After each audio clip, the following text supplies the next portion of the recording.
ପିଲାମାନେ ଆଜି ଏହି ଭିଡ଼ିଓରେ ଆମେ +2 ଇଣ୍ଟରନାଲ ଏବଂ ବୋର୍ଡ ପରୀକ୍ଷା ପାଇଁ ଇକୋନୋମିକ୍ସର କିଛି 2 ମାର୍କିଆ ପ୍ରଶ୍ନ ଆଲୋଚନା କରିବା। ତା ପୂର୍ବରୁ ପିଲାମାନେ ତମାନେ ଯଦି ଏହି ଚ୍ୟାନେଲରେ ନୂଆ ଅଛ ତାହେଲେ ଚ୍ୟାନେଲଟିକୁ ପ୍ରଥମେ ସବସ୍କ୍ରାଇବ କରିଦିଅ, ଯାହା ଫଳରେ ତମାନେ ଘରେ ବସି ଏଇଭଳି ଇମ୍ପୋର୍ଟାଣ୍ଟ ପ୍ରଶ୍ନ ପାଇପାରିବ। ତ ପିଲାମାନେ ଆମେ ଆଉ ସମୟ ନଷ୍ଟ ନ କରି ଇକୋନୋମିକ୍ସର 2 ମାର୍କିଆ ପ୍ରଶ୍ନ ଆମେ ଆଲୋଚନା କରିବା ଏବଂ ସହଜରେ ବୁଝିବା। ପିଲାମାନେ ତମାନଙ୍କ ପାଇଁ ଫାଷ୍ଟ ପ୍ରଶ୍ନ, ଆକାର ଉପଯୋଗିତା କ'ଣ? ଆକାର ଉପଯୋଗିତା କ'ଣ? ଏହାର ଉତ୍ତର ତମାନେ କ'ଣ ଲେଖିବ ନା କୌଣସି ଦ୍ରବ୍ୟର ଆକାର ଅଥବା ଢାଞ୍ଚାରେ ପରିବର୍ତ୍ତନ ହେଲେ ଯେଉଁ ଉପଯୋଗିତା ସୃଷ୍ଟି ହୁଏ ତାହାକୁ ଆକାର ଉପଯୋଗିତା କୁହାଯାଏ। ଜଣେ ବଢ଼େଇ କାଠରୁ ଚୌକି ବା ଜଣେ ବିନ୍ଧାଣୀ ପଥରରୁ ମୂର୍ତ୍ତି ତିଆରି କରେ, ଏହାକୁ ଆକାରଗତ ଉପଯୋଗିତା କୁହାଯାଏ। ତ ପିଲାମାନେ ତମାନେ ମନେ ରଖିବ ଆକାର ଉପଯୋଗିତା କାହାକୁ କୁହାଯାଏ ନା କୌଣସି ଦ୍ରବ୍ୟର ଆକାର ଅଥବା ଢାଞ୍ଚାରେ ପରିବର୍ତ୍ତନ ହେଲେ ଯେଉଁ ଉପଯୋଗିତା ସୃଷ୍ଟି ହୁଏ ତାହାକୁ ଆକାର ଉପଯୋଗିତା କୁହାଯାଏ। ଜଣେ ବଢ଼େଇ କାଠରୁ ଚୌକି ବା ଜଣେ ବିନ୍ଧାଣୀ ପଥରରୁ ମୂର୍ତ୍ତି ତିଆରି କରେ, ଏହାକୁ ଆକାରଗତ ଉପଯୋଗିତା କୁହାଯାଏ। ନେକ୍ସଟ କ୍ୱେଶ୍ଚନ ପିଲାମାନେ ତମାନଙ୍କ ପାଇଁ ଉପଯୋଗିତା ଉପଦେୟତା ଠାରୁ କିପରି ଭିନ୍ନ? ତ ପିଲାମାନେ ଉପଯୋଗିତା ଉପଦେୟତା ଠାରୁ କିପରି ଭିନ୍ନ ଦେଖିବା। ଏହାର ଉତ୍ତର କ'ଣ ଲେଖିବ ନା ଉପଯୋଗିତା ଓ ଉପଦେୟତା ସମାର୍ଥ ବୋଧକ ଭଳି ମନେ ହେଉଥିଲେ ମଧ୍ୟ ସେଗୁଡ଼ିକ ପରସ୍ପର ଠାରୁ ଭିନ୍ନ। ଦ୍ରବ୍ୟ ବା ସେବା କୌଣସି ବ୍ୟକ୍ତିକୁ ଉପଯୋଗିତା ପ୍ରଦାନ କରିପାରେ, ମାତ୍ର ଉପଦେୟତା ନୁହେଁ। ଜଣେ ଧୂମପାନକାରୀ ସିଗାରେଟରୁ ଉପଯୋଗିତା ପାଉଥିଲେ ମଧ୍ୟ ଉପଦେୟତା ପାଆନ୍ତି ନାହିଁ, ଏହା ନିଶ୍ଚିତ ଭାବେ କ୍ଷତିକାରକ। ତ ପିଲାମାନେ ତମାନେ ଏବେ ବୁଝିପାରିଲ କି ନାହିଁ ଉପଯୋଗିତା ଉପଦେୟତା ଠାରୁ କିପରି ଭିନ୍ନ? ନା ଉପଯୋଗିତା ଓ ଉପଦେୟତା ସମାର୍ଥ ବୋଧକ ଭଳି ମନେ ହେଉଥିଲେ ମଧ୍ୟ ସେଗୁଡ଼ିକ ପରସ୍ପର ଠାରୁ ଭିନ୍ନ। ଦ୍ରବ୍ୟ ବା ସେବା କୌଣସି ବ୍ୟକ୍ତିକୁ ଉପଯୋଗିତା ପ୍ରଦାନ କରିପାରେ, ମାତ୍ର ଉପଦେୟତା ନୁହେଁ। ଜଣେ ଧୂମପାନକାରୀ ସିଗାରେଟରୁ ଉପଯୋଗିତା ପାଉଥିଲେ ମଧ୍ୟ ଉପଦେୟତା ପାଆନ୍ତି ନାହିଁ, ଏହା ନିଶ୍ଚିତ ଭାବେ କ୍ଷତିକାରକ। ନେକ୍ସଟ କ୍ୱେଶ୍ଚନ ତମାନଙ୍କ ପାଇଁ ପିଲାମାନେ ସମ୍ପଦ କହିଲେ କ'ଣ ବୁଝ? ଏହି କ୍ୱେଶ୍ଚନଟି ତମାନଙ୍କ ପାଇଁ ବହୁତ ଇମ୍ପୋର୍ଟାଣ୍ଟ ଅଛି। ସମ୍ପଦ କହିଲେ କ'ଣ ବୁଝ? ଏହାର ଉତ୍ତର କ'ଣ ଲେଖିବ ନା ଅର୍ଥଶାସ୍ତ୍ରରେ ସମ୍ପଦ କହିଲେ ବିନିମୟ ମୂଲ୍ୟ ଥିବା ପ୍ରତ୍ୟେକ ଦ୍ରବ୍ୟକୁ ବୁଝାଏ। ଅନ୍ୟ ଭାଷାରେ ଯେଉଁ ଦ୍ରବ୍ୟ ଗୁଡ଼ିକର ମୂଲ୍ୟ ଅଛି ଏବଂ ମାନବିକ ଅଭାବ ପରିତୃପ୍ତ କରିବାର କ୍ଷମତା ଅଛି ସେହି ଦ୍ରବ୍ୟ ଗୁଡ଼ିକୁ ସମ୍ପଦ କୁହାଯାଏ। ତେଣୁ ସମସ୍ତ ଅର୍ଥନୈତିକ ଦ୍ରବ୍ୟକୁ ସମ୍ପଦ କୁହାଯାଏ। ବହି, ଖାତା, କଲମ, ଟେଲିଭିଜନ, ଡାକ୍ତରଙ୍କ ସେବା ଇତ୍ୟାଦି ସମ୍ପଦର ଉଦାହରଣ। ପିଲାମାନେ ତମାନେ ସମ୍ପଦ କାହାକୁ କୁହାଯାଏ ତାକୁ ମନେ ରଖିବ, ସମ୍ପଦର ଉଦାହରଣ ଗୁଡ଼ିକ ମଧ୍ୟ ମନେ ରଖିବ। ତାହେଲେ ସମ୍ପଦ କହିଲେ ତମାନେ କ'ଣ ବୁଝ? ନା ଅର୍ଥଶାସ୍ତ୍ରରେ ସମ୍ପଦ କହିଲେ ବିନିମୟ ମୂଲ୍ୟ ଥିବା ପ୍ରତ୍ୟେକ ଦ୍ରବ୍ୟକୁ ବୁଝାଏ। ଅନ୍ୟ ଭାଷାରେ ଯେଉଁ ଦ୍ରବ୍ୟ ଗୁଡ଼ିକର ମୂଲ୍ୟ ଅଛି ଏବଂ ମାନବିକ ଅଭାବ ପରିତୃପ୍ତ କରିବାର କ୍ଷମତା ଅଛି ସେହି ଦ୍ରବ୍ୟ ଗୁଡ଼ିକୁ ସମ୍ପଦ କୁହାଯାଏ। ତେଣୁ ସମସ୍ତ ଅର୍ଥନୈତିକ ଦ୍ରବ୍ୟକୁ ସମ୍ପଦ କୁହାଯାଏ। ଏହାର ଉଦାହରଣ କ'ଣ ପିଲାମାନେ? ନା ବହି, ଖାତା, କଲମ, ଟେଲିଭିଜନ, ଡାକ୍ତରଙ୍କ ସେବା ଇତ୍ୟାଦି ସମ୍ପଦର ଉଦାହରଣ। ପିଲାମାନେ ତମାନେ ମନେ ରଖିବ ସମ୍ପଦ କହିଲେ କ'ଣ ବୁଝ ଆଉ ସମ୍ପଦର ଉଦାହରଣ ଗୁଡ଼ିକ ମଧ୍ୟ। ଏହି କ୍ୱେଶ୍ଚନଟି ତମାନଙ୍କ ପାଇଁ ବହୁତ ଇମ୍ପୋର୍ଟାଣ୍ଟ ଅଛି। ନେକ୍ସଟ କ୍ୱେଶ୍ଚନ, ଦ୍ରବ୍ୟ କ'ଣ? ପିଲାମାନେ ଏହି କ୍ୱେଶ୍ଚନଟି ତମାନଙ୍କ ପାଇଁ ବହୁତ ଇମ୍ପୋର୍ଟାଣ୍ଟ ଅଛି, ବହୁତ ସମୟରେ ପରୀକ୍ଷାରେ ଆସେ ମଧ୍ୟ। ଦ୍ରବ୍ୟ କ'ଣ? ମାନବିକ ଅଭାବ ପୂରଣ କରୁଥିବା ସମସ୍ତ ପାର୍ଥିବ ଓ ଅପାର୍ଥିବ ଦ୍ରବ୍ୟକୁ ଅର୍ଥଶାସ୍ତ୍ରରେ ଦ୍ରବ୍ୟ କୁହାଯାଏ। ତେଣୁ ଉପଯୋଗିତା ଥିବା ଯେକୌଣସି ପଦାର୍ଥ ହେଉଛି ଦ୍ରବ୍ୟ। କଲମ, ଖାତା, ସିଲଟ ଆଦି ପାର୍ଥିବ ଏବଂ ଡାକ୍ତରଙ୍କ ସେବା, ଅଧ୍ୟାପକଙ୍କ ଶିକ୍ଷାଦାନ ଆଦି ଅଭୌତିକ ଦ୍ରବ୍ୟ ଗୁଡ଼ିକ ଦ୍ରବ୍ୟର ପରିସରଭୁକ୍ତ। ପିଲାମାନେ ତମାନେ ମନେ ରଖିବ ଦ୍ରବ୍ୟ କ'ଣ? ନା ମାନବିକ ଅଭାବ ପୂରଣ କରୁଥିବା ସମସ୍ତ ପାର୍ଥିବ ଓ ଅପାର୍ଥିବ ଦ୍ରବ୍ୟ ଗୁଡ଼ିକୁ ଅର୍ଥଶାସ୍ତ୍ରରେ ଦ୍ରବ୍ୟ କୁହାଯାଏ। ତେଣୁ ଉପଯୋଗିତା ଥିବା ଯେକୌଣସି ପଦାର୍ଥ ହେଉଛି ଦ୍ରବ୍ୟ। ତ ନେକ୍ସଟ କ୍ୱେଶ୍ଚନ ଦେଖିବା। ଆଡାମ ସ୍ମିଥ ଅର୍ଥଶାସ୍ତ୍ରର ପରିସରକୁ ସୀମିତ କରିଥିବା କଥା କାହିଁକି କୁହାଯାଏ? ତ ପିଲାମାନେ ଏହାର ଉତ୍ତର କ'ଣ ଲେଖିବ? ଅଭୌତିକ ଦ୍ରବ୍ୟ ଯଥା ବିଭିନ୍ନ ପ୍ରକାରର ସେବା ଯାହା ମାନବୀୟ ଅଭାବ ପୂରଣ କରେ, ସେଗୁଡ଼ିକୁ ଆଡାମ ସ୍ମିଥ ସମ୍ପଦ ମଧ୍ୟରେ ଅନ୍ତର୍ଭୁକ୍ତ କରିନଥିଲେ। ତେଣୁ ଅର୍ଥବ୍ୟବସ୍ଥାର ପରିସରକୁ ସୀମିତ କରିଛନ୍ତି ବୋଲି ସମାଲୋଚିତ ହୋଇଥିଲେ। ନେକ୍ସଟ କ୍ୱେଶ୍ଚନ ଦେଖିବା। ମାନବିକ ଅଭାବ କ'ଣ? ପିଲାମାନେ ମାନବିକ ଅଭାବ କ'ଣ ଜାଣିବା? କୌଣସି ଦ୍ରବ୍ୟର ଆବଶ୍ୟକତାର ଉପଲବ୍ଧିକୁ ଅଭାବ କୁହାଯାଏ। ପିଲାମାନେ ତମାନେ ମନେ ରଖିବ, ମାନବିକ ଅଭାବ କ'ଣ? ନା କୌଣସି ଦ୍ରବ୍ୟର ଆବଶ୍ୟକତାର ଉପଲବ୍ଧିକୁ ଅଭାବ କୁହାଯାଏ। ଏହା ସମସ୍ତ ଅର୍ଥନୈତିକ ସମସ୍ୟା ଅଭାବରୁ ହିଁ ଆରମ୍ଭ ହୋଇଥାଏ। ଏହା ସମସ୍ତ ଅର୍ଥନୈତିକ କାର୍ଯ୍ୟକଳାପର ମୂଳ ଭିତ୍ତି। ପିଲାମାନେ ତମାନେ ମନେ ରଖିବ, ମାନବିକ ଅଭାବ କ'ଣ? ନା କୌଣସି ଦ୍ରବ୍ୟର ଆବଶ୍ୟକତାର ଉପଲବ୍ଧିକୁ ଅଭାବ କୁହାଯାଏ। ଏହା ସମସ୍ତ ଅର୍ଥନୈତିକ ସମସ୍ୟା ଅଭାବରୁ ହିଁ ଆରମ୍ଭ ହୋଇଥାଏ। ଏହା ସମସ୍ତ ଅର୍ଥନୈତିକ କାର୍ଯ୍ୟକଳାପର ମୂଳ ଭିତ୍ତି ଅଟେ। ନେକ୍ସଟ କ୍ୱେଶ୍ଚନ, ବ୍ୟକ୍ତିଗତ ସମ୍ପଦ କ'ଣ? ପିଲାମାନେ ବ୍ୟକ୍ତିଗତ ସମ୍ପଦ କହିଲେ ଆମେ କ'ଣ ବୁଝୁ?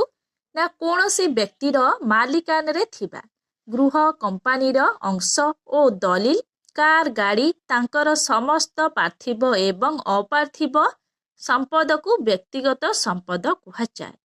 ତାଙ୍କର ବ୍ୟବସାୟିକ ସମ୍ପର୍କ ଏବଂ ସଦିଚ୍ଛାକୁ ତାଙ୍କର ଅପାର୍ଥିବ ସମ୍ପଦ କୁହାଯାଏ।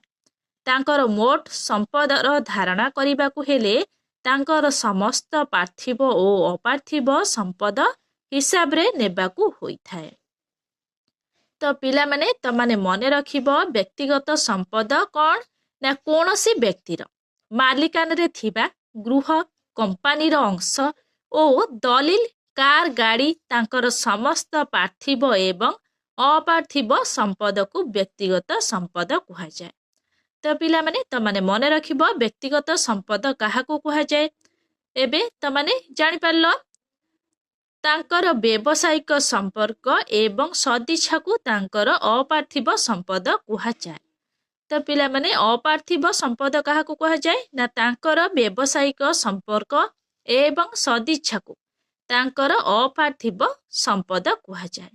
ତାଙ୍କର ମୋଟ ସମ୍ପଦର ଧାରଣା କରିବାକୁ ହେଲେ ତାଙ୍କର ସମସ୍ତ ପାର୍ଥିବ ଓ ଅପାର୍ଥିବ ସମ୍ପଦ ହିସାବରେ ନେବାକୁ ହୋଇଥାଏ।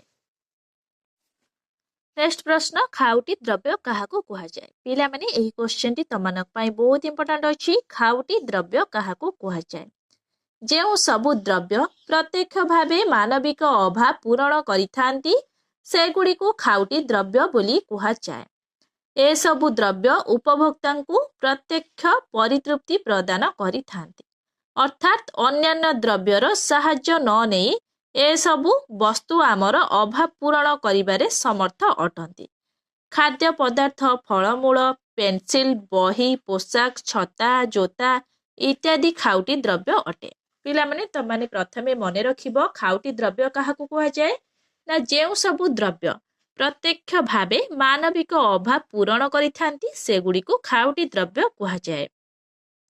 ପିଲାମାନେ ଏମିତି ବି ପ୍ରଶ୍ନ ପଡ଼ିପାରେ ସଟାଇ ପ୍ରଶ୍ନ ପରୀକ୍ଷାରେ, ଯେଉଁ ସବୁ ଦ୍ରବ୍ୟ ପ୍ରତ୍ୟକ୍ଷ ଭାବେ ମାନବିକ ଅଭାବ ପୂରଣ କରେ ତାହାକୁ ଡ୍ୟାସ୍ ଦ୍ରବ୍ୟ ବୋଲି କୁହାଯାଏ।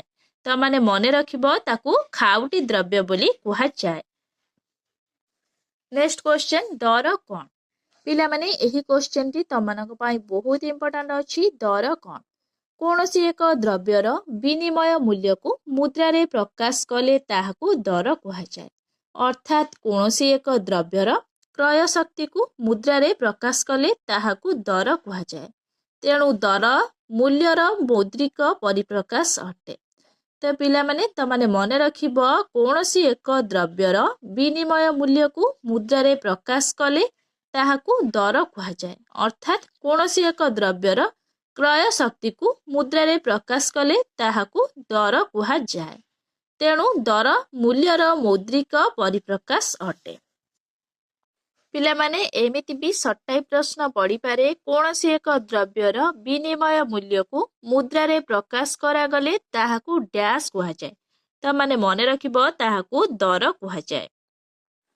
नेक्स्ट क्वेश्चन मानविक अभाव तीनोटी उपादान लेख।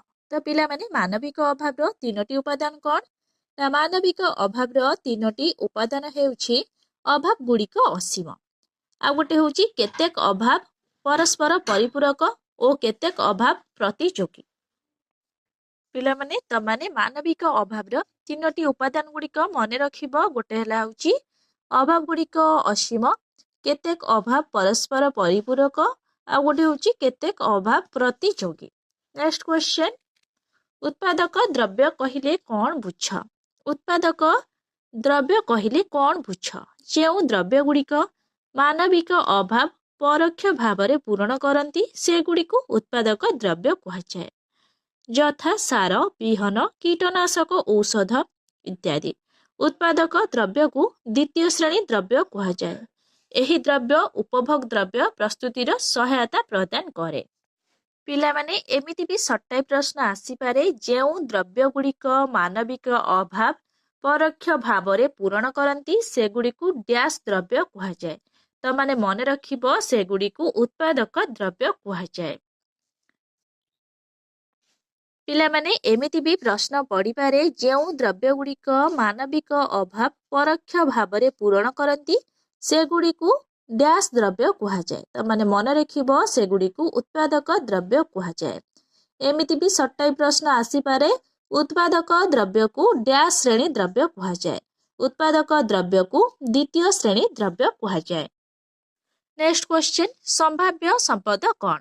संभाव्य संपद कौन पिला माने त माने मन रखिबो संभाव्य संपद कौन ना जेउ संपद उपयोग होई नाही ताहाकू संभाव्य संपद कहुए। भूमि तले लुकायित कोयला लुहा एवं स्वर्ण खनि एहार उदाहरण। जेहेतु संपद गुड़िक व्यवहृत होई नाही एवं लुकायित होई रहिछि तेणु ताहाकू संभाव्य संपद कहुए। पिला माने त माने मन रखिबो संभाव्य संपद काहाकू कहुए ना जेउ संपद उपयोग होई नाही ताहाकू संभाव्य संपद कहुए। भूमि तले लुकायित कोयला लुहा एवं स्वर्ण खनि हेउछि एहार उदाहरण। नेक्स्ट क्वेश्चन संपदर तीनोटी वैशिष्ट्य लेख। संपदर तीनोटी वैशिष्ट्य लेख। संपद रूपे विवेचित हेबा पाई द्रव्यर केतेगुड़िए वैशिष्ट्य थिबा आवश्यक। से गुड़िक हेला उपयोगिता स्वल्पता स्थानांतर योग्यता बा अंतरणीयता। तो पिला माने तो माने मन रखिबो संपदर तीनोटी वैशिष्ट्य कौन ना संपद रूपे विवेचित हेबा पाई द्रव्यर केतेगुड़िए वैशिष्ट्य थिबा आवश्यक। से गुड़िक हेला उपयोगिता स्वल्पता स्थानांतर योग्यता बा अंतरणीयता।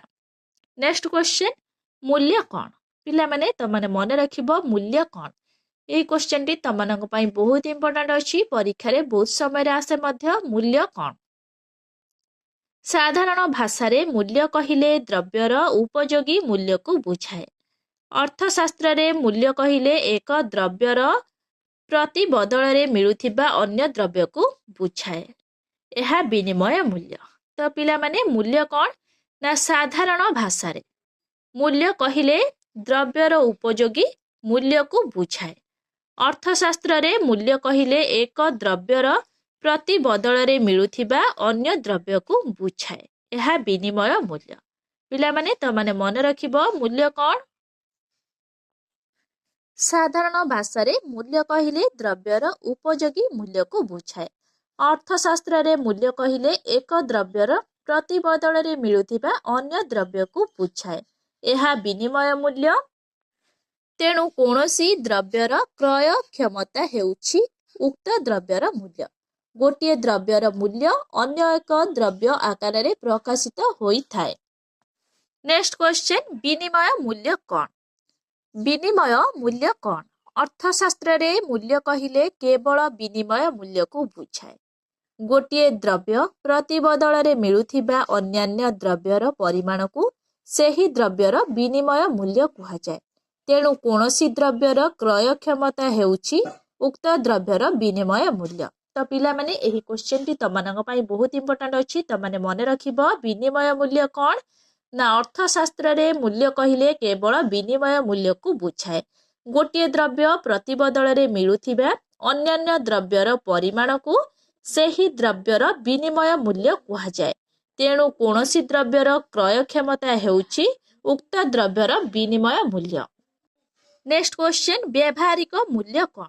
ପିଲାମାନେ ପଢ଼ିବା ଆମେ ବ୍ୟବହାରିକ ମୂଲ୍ୟ କ'ଣ? ନା ବ୍ୟବହାରିକ ମୂଲ୍ୟ କହିଲେ ତାହା ଦ୍ରବ୍ୟର ଉପକାରିତାକୁ ବୁଝାଏ। ତେଣୁ ଯେଉଁ ସବୁ ଦ୍ରବ୍ୟର ଉପଯୋଗିତା ରହିଛି ଓ ଯାହା ସବୁ ଆମ ପାଇଁ ଉପଯୋଗୀ ସେଗୁଡ଼ିକର ବ୍ୟବହାରିକ ମୂଲ୍ୟ ଥାଏ। ପିଲାମାନେ ତମାନେ ମନେ ରଖିବ ବ୍ୟବହାରିକ ମୂଲ୍ୟ କ'ଣ? ନା ବ୍ୟବହାରିକ ମୂଲ୍ୟ କହିଲେ ତାହା ଦ୍ରବ୍ୟର ଉପଯୋଗିତାକୁ ବୁଝାଏ। ତେଣୁ ଯେଉଁ ସବୁ ଦ୍ରବ୍ୟର ଉପଯୋଗିତା ରହିଛି ଓ ଯାହା ସବୁ ଆମ ପାଇଁ ଉପଯୋଗୀ ସେଗୁଡ଼ିକର ବ୍ୟବହାରିକ ମୂଲ୍ୟ ଥାଏ। ନେକ୍ସଟ କ୍ୱେଶ୍ଚନ, ସ୍ଥାନାନ୍ତର କ୍ଷମତା କହିଲେ କ'ଣ ବୁଝ? ପିଲାମାନେ ଏହି କ୍ୱେଶ୍ଚନଟି ତମାନଙ୍କ ପାଇଁ ବହୁତ ଇମ୍ପୋର୍ଟାଣ୍ଟ ଅଛି। ସ୍ଥାନାନ୍ତର କ୍ଷମତା କହିଲେ କ'ଣ ବୁଝ? ଗୋଟିଏ ସ୍ଥାନରୁ ଅନ୍ୟ ସ୍ଥାନକୁ ଏବଂ ଜଣେ ବ୍ୟକ୍ତିଙ୍କ ପାଖରୁ ଅନ୍ୟ ଜଣଙ୍କ ପାଖକୁ ଦ୍ରବ୍ୟର ଅଦଳ ବଦଳ ହେବାର କ୍ଷମତାକୁ ସ୍ଥାନାନ୍ତର କ୍ଷମତା କୁହାଯାଏ। ଅର୍ଥାତ୍ ଦ୍ରବ୍ୟର ସ୍ଥାନ ଓ ମାଲିକାନା ପରିବର୍ତ୍ତନ କରିବା କ୍ଷମତାକୁ ତାହାର ସ୍ଥାନାନ୍ତର କ୍ଷମତା କୁହାଯାଏ। ପିଲାମାନେ ତମାନେ ମନେ ରଖିବ ସ୍ଥାନାନ୍ତର କ୍ଷମତା କହିଲେ କ'ଣ ବୁଝ? ନା ଗୋଟିଏ ସ୍ଥାନରୁ ଅନ୍ୟ ସ୍ଥାନକୁ ଏବଂ ଜଣେ ବ୍ୟକ୍ତିଙ୍କ ପାଖରୁ ଅନ୍ୟ ଜଣଙ୍କ ପାଖକୁ ଦ୍ରବ୍ୟର ଅଦଳ ବଦଳ ହେବାର କ୍ଷମତାକୁ ସ୍ଥାନାନ୍ତର କ୍ଷମତା କୁହାଯାଏ। ଅର୍ଥାତ୍ ଦ୍ରବ୍ୟର ସ୍ଥାନ ଓ ମାଲିକାନା ପରିବର୍ତ୍ତନ କରିବା କ୍ଷମତାକୁ ତାହାର ସ୍ଥାନାନ୍ତର କ୍ଷମତା କୁହାଯାଏ। ନେକ୍ସଟ କ୍ୱେଶ୍ଚନ, ଉପଭୋଗ କ'ଣ? ଅଭାବ ପୂରଣ ପାଇଁ ଆମେ ବିଭିନ୍ନ ଦ୍ରବ୍ୟ ଓ ସେବା ଉପଭୋଗ କରିଥାଉ। ଉପଭୋଗ କହିଲେ ଦ୍ରବ୍ୟ ଓ ସେବା ପ୍ରଭୃତିର ଉପଯୋଗିତାର ଉପଯୋଗ ବା ବ୍ୟବହାରକୁ ବୁଝାଏ। ଅର୍ଥାତ୍ ଦ୍ରବ୍ୟ ଓ ସେବା ସହାୟତାରେ ଅଭାବ ପୂରଣ କରିବାକୁ ଆମେ ଉପଭୋଗ ବୋଲି କହୁ। ପିଲାମାନେ ତମାନେ ମନେ ରଖିବ ଉପଭୋଗ କ'ଣ? ନା ଅଭାବ ପୂରଣ ପାଇଁ ଆମେ ବିଭିନ୍ନ ଦ୍ରବ୍ୟ ଓ ସେବା ଉପଭୋଗ କରିଥାଉ। ଉପଭୋଗ କହିଲେ ଦ୍ରବ୍ୟ ଓ ସେବା ପ୍ରଭୃତିର ଉପଯୋଗିତାର ଉପଯୋଗ ବା ବ୍ୟବହାରକୁ ବୁଝାଏ। ଅର୍ଥାତ୍ ଦ୍ରବ୍ୟ ଓ ସେବା ସହାୟତାରେ ଅଭାବ ପୂରଣ କରିବାକୁ ଆମେ ଉପଭୋଗ ବୋଲି କହୁ। ନେକ୍ସଟ କ୍ୱେଶ୍ଚନ, ନିକୃଷ୍ଟ ଦ୍ରବ୍ୟ କହିଲେ କ'ଣ ବୁଝ? ନିକୃଷ୍ଟ ଦ୍ରବ୍ୟ କହିଲେ କ'ଣ ବୁଝ? ନିକୃଷ୍ଟ ଦ୍ରବ୍ୟ ବା ଗିପେନ୍ ଦ୍ରବ୍ୟ କ୍ଷେତ୍ରରେ ଚାହିଦା ସୂତ୍ରର ବ୍ୟତିକ୍ରମ ଦେଖାଯାଏ। ଯେଉଁ ସବୁ ଦ୍ରବ୍ୟର ଚାହିଦା ଆୟ ବୃଦ୍ଧି ଯୋଗୁଁ ହ୍ରାସ ହୁଏ ସେଗୁଡ଼ିକୁ ନିକୃଷ୍ଟ ଦ୍ରବ୍ୟ କୁହାଯାଏ। ସାଧାରଣତଃ ଭାତ, ଆଳୁ ଓ ଅଟା ପରି ଖାଦ୍ୟଦ୍ରବ୍ୟ ଯାହା ଅଧିକାଂଶ ଲୋକଙ୍କର ଖାଦ୍ୟ ହୋଇଥାଏ ତାହାକୁ ନିକୃଷ୍ଟ ଦ୍ରବ୍ୟ କୁହନ୍ତି। ପିଲାମାନେ ତମାନେ ମନେ ରଖିବ ନିକୃଷ୍ଟ ଦ୍ରବ୍ୟ କହିଲେ କ'ଣ ବୁଝ? ନା ନିକୃଷ୍ଟ ଦ୍ରବ୍ୟ ବା ଗିପେନ୍ ଦ୍ରବ୍ୟ କ୍ଷେତ୍ରରେ ଚାହିଦା ସୂତ୍ରର ବ୍ୟତିକ୍ରମ ଦେଖାଯାଏ। ଯେଉଁ ସବୁ ଦ୍ରବ୍ୟର ଚାହିଦା ଆୟ ବୃଦ୍ଧି ଯୋଗୁଁ ହ୍ରାସ ହୁଏ ସେଗୁଡ଼ିକୁ ନିକୃଷ୍ଟ ଦ୍ରବ୍ୟ କୁହାଯାଏ। ସାଧାରଣତଃ ଭାତ, ଆଳୁ ଓ ଅଟା ପରି ଖାଦ୍ୟଦ୍ରବ୍ୟ ଯାହା ଅଧିକାଂଶ ଲୋକଙ୍କର ଖାଦ୍ୟ ହୋଇଥାଏ ତାହାକୁ ନିକୃଷ୍ଟ ଦ୍ରବ୍ୟ କହନ୍ତି। ନେକ୍ସଟ କ୍ୱେଶ୍ଚନ, ଉତ୍ପାଦନର ସାଧନ ଗୁଡ଼ିକ ଲେଖ। ଅର୍ଥଶାସ୍ତ୍ରରେ ଏକ ପ୍ରଦତ୍ତ ଉପାଦାନ କୌଶଳରେ ଉପାଦାନ ଗୁଡ଼ିକୁ ଉତ୍ପାଦନରେ ପରିଣତ ହେବାର ପ୍ରକ୍ରିୟାକୁ ଉତ୍ପାଦନ କୁହାଯାଏ। ପିଲାମାନେ ମନେ ରଖିବ ଉତ୍ପାଦନ କାହାକୁ କୁହାଯାଏ? ଅର୍ଥଶାସ୍ତ୍ରରେ ଏକ ପ୍ରଦତ୍ତ ଉତ୍ପାଦନ କୌଶଳରେ ଉପାଦାନ ଗୁଡ଼ିକୁ ଉତ୍ପାଦନରେ ପରିଣତ ହେବାର ପ୍ରକ୍ରିୟାକୁ ଉତ୍ପାଦନ କୁହାଯାଏ। ଉତ୍ପାଦନରେ ବ୍ୟବହୃତ ହେଉଥିବା ସଂସାଧନ ଗୁଡ଼ିକୁ ଉତ୍ପାଦନର ଉପାଦାନ ବା ସାଧନ କୁହାଯାଏ। ଅର୍ଥଶାସ୍ତ୍ରରେ ଏହି ସାଧନ ଗୁଡ଼ିକୁ 4ଟି ଶ୍ରେଣୀରେ ବିଭକ୍ତ କରାଯାଇଛି ଯଥା ଭୂମି, ଶ୍ରମ, ପୁଞ୍ଜି, ସଂଗଠନ।